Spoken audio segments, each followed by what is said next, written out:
How about a hand of applause for the incredible Stephanie? See you guys. Y me llamo Jorge Perez y represento a Caracas, Venezuela. I think I'm gonna do a Miss Venezuela entrance everywhere when I go to the bathroom, when I go to the market, a funeral, everywhere I go. How's everyone tonight? My friend RJ Russo, it's his birthday today. Well, as you may already guess, I'm Venezuelan. And in Venezuela, the Miss Universe pageant, it's like our Super Bowl, right? It's like the biggest sporting event. And I remember being 6 years old, and my dad would have these big Miss Universe parties with all his macho friends, and they were all sitting in the living room wearing tiaras and like wearing sashes, like jerseys with a girl's name on them, Miss Lara, Miss Carabobo. And then when like the Miss Venezuela would like mess up or something in the swimsuit competition, my dad would get so pissed, right? He'd be like, "Coño, esta caraja la cagó, que ladilla." He'd go, "Ay, she should have worn the sequence one piece with a feather in her head, que estúpida." That's cool. So I recently turned 40. Yeah. Old people loving everywhere, everywhere. And I gotta say, turning 40 is like, it's that pinnacle age where everybody's trying to look younger, right? Nobody wants to look their age. And last week I was at this restaurant and I told the waitress my age and she was like, oh my God, you look so young. You're like a genetic miracle. Like, oh my God. And I was like feeling myself, I'm like, well, how old do I look? And she's like, 38. Like, that's 2 years, like, that's tactful and perceptive. So I've recently been dating this guy from Mexico, this señorito. And, some people go to Mexico to get labor, I go to Mexico to get lovers, same thing. Yeah, just a different kind of Mexican worker, but same thing. But I gotta say, though, that, I love some Mexicans, I do. And I gotta say though that long distance relationships are a little hard, and at least for me, if the distance between me and my lover is longer than the length of my penis, it doesn't work. So basically it's not working, so basically I'm single, which is great. And I want to tell you a little story about love, and actually it's not a story about love, it's more about like Glenn Close and Fatal Attraction. So there I was living in New York City about 7 years ago, and I walk into the office and I see this guy, right? And it's like love at first sight, like angels, like well, it was love at first sight, at least for me, right? And like he asked me for my number that day, and I was like so happy. But then the following day, he left for Europe for a job, so I didn't see this guy for 2 months. He was like a creative director, and for the next 2 months, he was like courting me, like texting and calling. Mainly texting because he didn't call that much. But anyway, it was great. But and when you first meet somebody and you're in that texting stage that you really like, and it's like, oh my God, you're like, so you send the text and you're like tripping out on how long they're taking, and then when they text you back, you're like, should I do it now? Should I do it in an hour? Like, what's your thing? And then your friends chime in like, oh my God, you're being a slut, or like, oh my God, you're being too hard together, like a nightmare.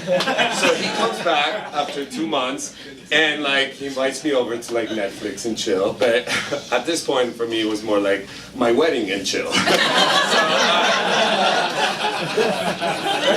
Sad, but it's true. And I show up, and I remember I pull up to his house, and I like literally have the two like flower girls in the backseat of my car. I was like, when we come down, you throw the rice banana on his face. He hates that, and they're like, okay, see it. I'm like, all right. So I go to his house. He opens the door, and it's like Jesus Christ Superstar, right? Like I'm like, oh my God, like the man of my dreams is here. And then reality started to settle in. So he wasn't particularly that funny, and he wasn't the wittiest, but at this point I was so obsessed with him, it could have been like Donald Trump reciting the alphabet, and I was like, God, you're deep. And then he kind of casually drops that he's moving to Africa next month, and I'm like, but what about the wedding? And strike one. And then he starts telling me about this girlfriend that he has that's sleeping with this guy, but then the guy's also telling her that he's sleeping with other girls, and I'm like, okay. And then he looks at me, he pauses, looks at me, he's like, if you and I were sleeping together, I would never tell you if I was sleeping with somebody else. And I'm like, okay. Then he puts his hand over his chest and goes, I would never purposely hurt you. And I was like, thanks. That's really sweet. Right too. And we go to the living room and we start making out. I'm like, oh my God, this is gonna happen. I'm not just gonna have sex here, people. I'm gonna like make love for the first time. Like all the pain and suffering from the past, it's all gonna be gone after this moment. And we start making out. I feel he gets a little nervous, and then he goes, hey, we're buddies, right? And I'm like, I'm trying to be a cool guy. I'm like, yeah, what do you mean by that? And he said, no, I said we work together and I don't want things to be weird. Strike three. Yeah. And I'm like, I'm just catatonic at that point, so I'm like, well, we don't work together all the time. I don't know what I'm, and he's like, that's right. So he starts like unzipping my pants, and I become like the black guy from Get Out, right? I just hear in my mind, get out, get out. And I'm like, so he's unzipping my pants, and I'm like, I gotta get out of there. I didn't want to leave the house, just like this situation. I'm like, I gotta get out of here, and he's unzipping my pants, he's there, and I'm watching like a Wimbledon match. I'm like, doom, doom, doom, and I'm like, what do I do? I got it. So I grab his hands out of my crotch and I go, we're buddies, right? And he looks at me like, whoa, and I go, whoa, and then I grab him and we cuddle for 2 hours, no clothes coming off. It was like I was possessed by the frigid Christmas past, ghost of the past, and nothing happened. And then after that, you know, it started kind of fading out, and you know when you know someone's like politely ghosting you, when you're like texting like 7 times, it's all blue and it's like 1 white, and then like 10 blues and it's like half a white. So then a month passes and I try to reach him on the phone a couple of times, not too crazy, maybe, and then like I'm like, you know, he's not getting back to me, so I'm gonna do what a logical normal person does. I'm just gonna write him how I feel on a text, because that's what the normal thing is. So I was like, hey, so that time I went over, so I was so excited to see you, but then you said the buddies thing, and it threw me off because I thought you didn't want anything, and like, but you know, we only live once, and like, let's take a chance, let's see each other, you know, normal stuff. And he's like, didn't hear back.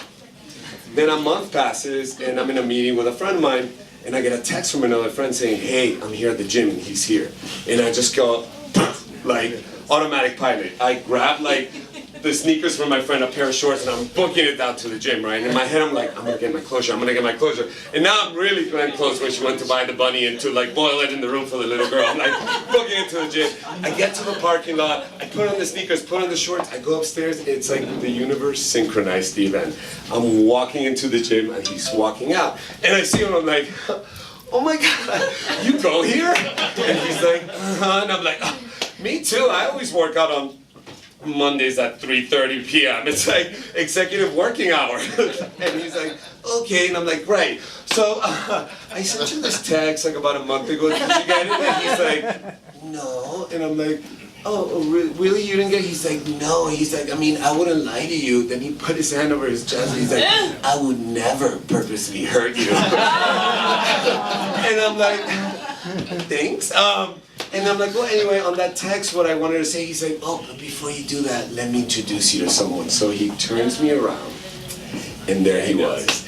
You know when you know there's another rooster in the hen house? Well, there was a motherfucking rooster staring at me in the face, like, right at me. And I'm like, and then he goes, Steven, this is Jorge. We work together once in a while. So he was like, oh, and I'm like, how nice to meet you. And then he goes, Jorge, this is Steven, my fiance. And at that moment, I just turned into Jennifer Aniston in Friends. I was like, that's great! That's fantastic! Oh my God, such good news! How long are you guys in town for? And then he looks at his fiance, he goes, oh, we just bought a house, we just moved. Oh, fuck me, that's good! Such good news! Great time to buy. Interest rates have never been lower. I gotta go.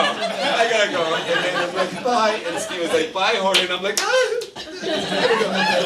And then he left.